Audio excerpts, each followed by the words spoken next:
Di awal film, kita melihat sang kepala koki Yoon Ji-young tampak sedang kesal. Ia melampiaskan kekesalannya tersebut kepada ikan kering yang terus dipukul-pukulnya hingga hancur. Gilgum dan yang lain sudah berusaha untuk menenangkannya, namun Ji-young tidak mendengarkan mereka dan lanjut memukuli ikan tersebut. Tampaknya Ji-young kesal atas kejadian pada malam sebelumnya, ketika sang raja yang sedang mabuk menempelkan bibirnya ke bibir Ji-young. Bahkan itu membuatnya tidak bisa tidur semalaman. Ia juga membayangkan bahwa ikan tersebut adalah sang raja yang akan dia hancurkan karena perbuatannya. Ji-young mengantarkan makanan untuk sang raja dengan wajah yang agak kesal. Ia memasakkan hidangan ikan hasil tumbukannya tadi untuk mengurangi efek mabuk sang raja. 어제 과음을 하셔서 취해 좋은 북어소매를 준비했어요. Sang raja kemudian menyuruh yang lain untuk keluar kecuali Ji-young. Kemudian ia menanyakan kepada Ji-young apakah ada yang terjadi semalam karena raja sama sekali tidak ingat apa yang sudah terjadi. Ji-young bertambah sangat kesal, bahkan ia sampai mempraktekkan adegan semalam, namun sang raja tetap tidak mengingatnya. Merasa percuma saja berbicara kepada sang raja, Ji-young kemudian pergi meninggalkannya. Sang raja yang penasaran lalu memanggil Kasim dan menanyakan apa yang terjadi ketika dia mabuk, sehingga membuat Ji-young sangat kesal. Kasim lalu memberitahunya bahwa sang raja telah menempelkan bibirnya ke bibir Ji-young. Disitulah ia mulai mengingat kejadian semalam dan mengetahui alasan kenapa Ji-young sangat kesal kepadanya. Di jalan menuju dapur, Ji-young bertemu dengan Gong-gil. Lalu ia menanyakan tentang keadaan Gilgum yang sebelumnya dia tolong. Ji-young juga menanyakan tentang siapa orang yang menyerang Gilgum, namun Gong-gil tidak melihat wajahnya. Namun dilihat dari pakaiannya, ia mengatakan bahwa orang tersebut adalah seorang dayang.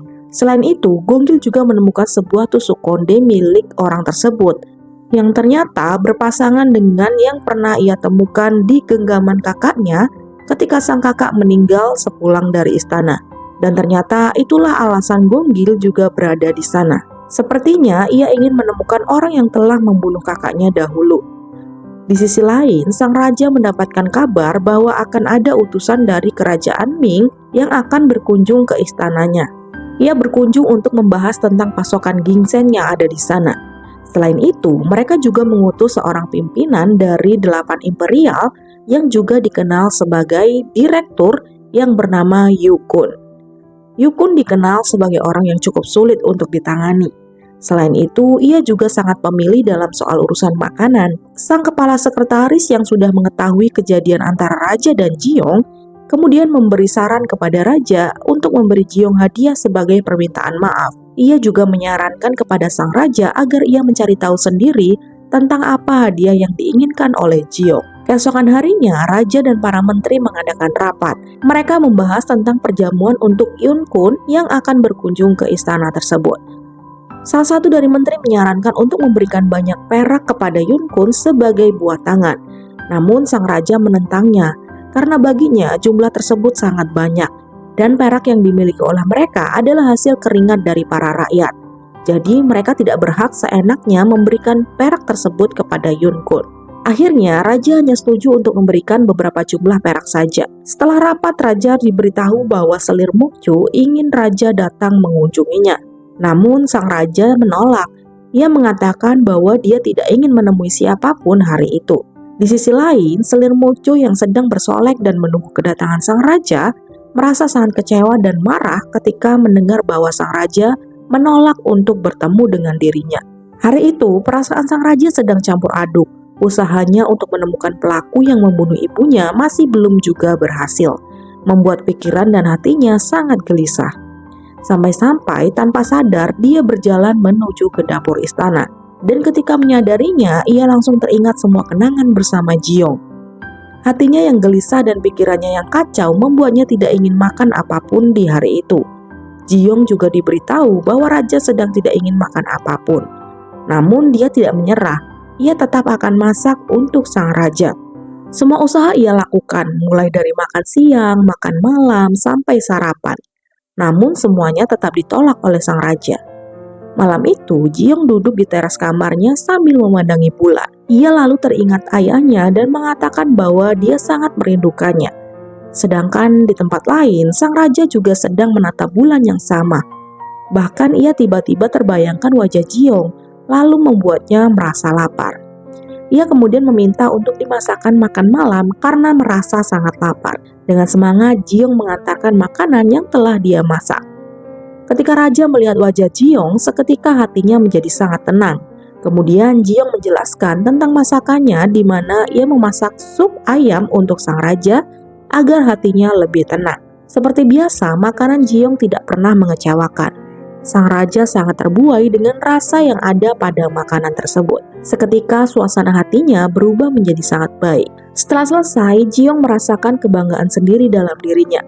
Sang raja yang diam-diam memperhatikan Jiong dari kejauhan sepertinya juga mulai tertarik kepada Jiong. Di tempat lain, sang pangeran agung yang merupakan sepupu dari sang raja memperingatkan anak buahnya agar tidak bertindak sendirian dalam menyerang raja. Seperti waktu itu ketika ia menyuruh orang untuk memanah sang raja. Karena takut, akhirnya menteri tersebut menemui orang suruhannya dan menyuruhnya untuk tidak muncul lagi di hadapannya karena rencananya telah diketahui. Namun ketika di jalan pulang, orang suruhan tersebut diserang oleh anak buah dari pangeran agung. Meskipun jumlah mereka banyak, orang tersebut bisa lolos darinya.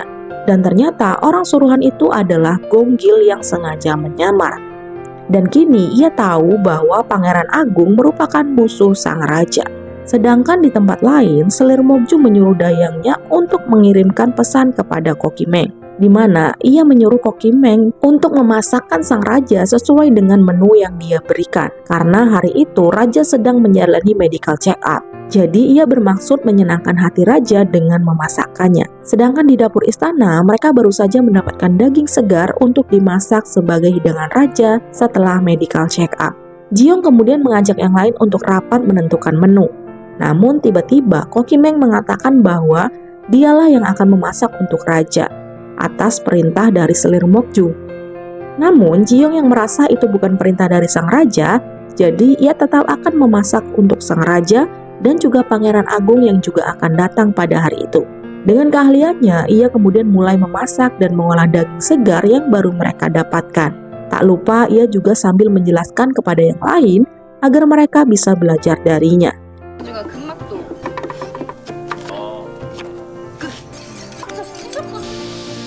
고기에 소금 후추를 붓고 계란물 빵가루가 들어서 튀김을 꾹꾹 게임 끝. Setelah selesai, kedua masakan tersebut kemudian disajikan ke hadapan sang raja yang baru saja selesai menjalani medical check up dengan sang tabib.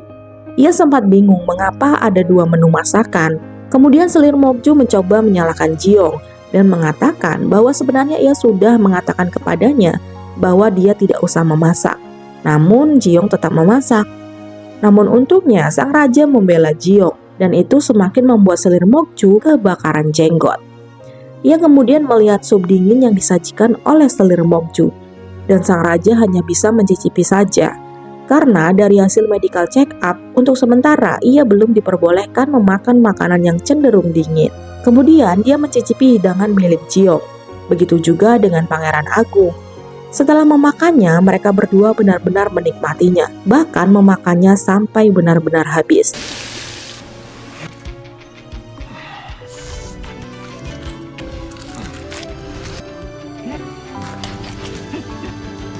Sedangkan sup milik Selir Mokju tidak dihabiskan oleh sang raja. Karena makanan mereka semua dianggap enak, mereka kemudian ditawari hadiah. Selir Mokju meminta hadiah untuk sang raja agar tetap sehat dan juga bugar. Sedangkan Jiong yang bingung mau minta apa, akhirnya dia keceplosan untuk meminta bahan baku sayuran yang segar saja untuk di dapurnya. Malam harinya, seperti biasa sebelum tidur, raja menulis dan menggambarkan makanan yang dimasak oleh Jiong tadi di buku miliknya. Dan keesokan harinya, kepala sekretaris menemui raja. Kemudian ia memberikan tas milik Jiong yang sebelumnya hilang.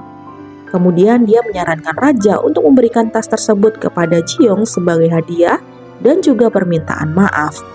Sang raja kemudian menerimanya dan membawanya untuk diberikan kepada Jiong. Sedangkan di tempat lain, utusan dari kerajaan Joseon sedang menemui utusan dari kerajaan Ming. Di sana mereka dihadapkan dengan banyak hidangan. Namun, ia mengatakan bahwa tidak ada yang ia sukai. Dan akhirnya, ia menyuruh 3 orang kokinya untuk masak di depannya dan juga di depan para menteri. Kehebatan para koki tersebut tidak perlu diragukan lagi. Mereka menghasilkan sebuah makanan yang indah dan juga enak. Yukun dikenal dengan orang yang sangat memilih dalam makanan. Itulah sebabnya, kemana-mana dia selalu membawa 3 koki terbaiknya.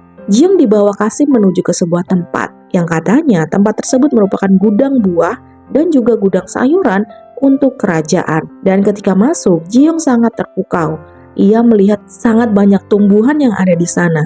Dan ternyata dalam sejarah juga mencatatkan bahwa tempat tersebut merupakan rumah kaca pertama pada masa itu. Saat sedang melihat-lihat, tiba-tiba sang raja muncul.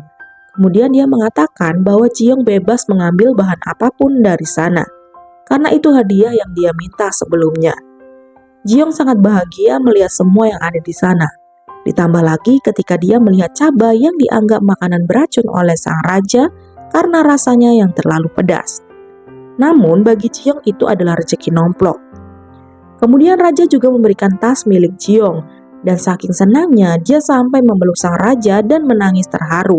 Diam-diam sang raja ternyata juga ikut bahagia melihat Jiung bahagia, dan itu membuatnya salah tingkah hingga hampir jatuh. Untungnya dia ditarik oleh Jiung. Namun karena Jiung tidak kuat menahannya, akhirnya Jiung terjatuh di atas tubuh sang raja.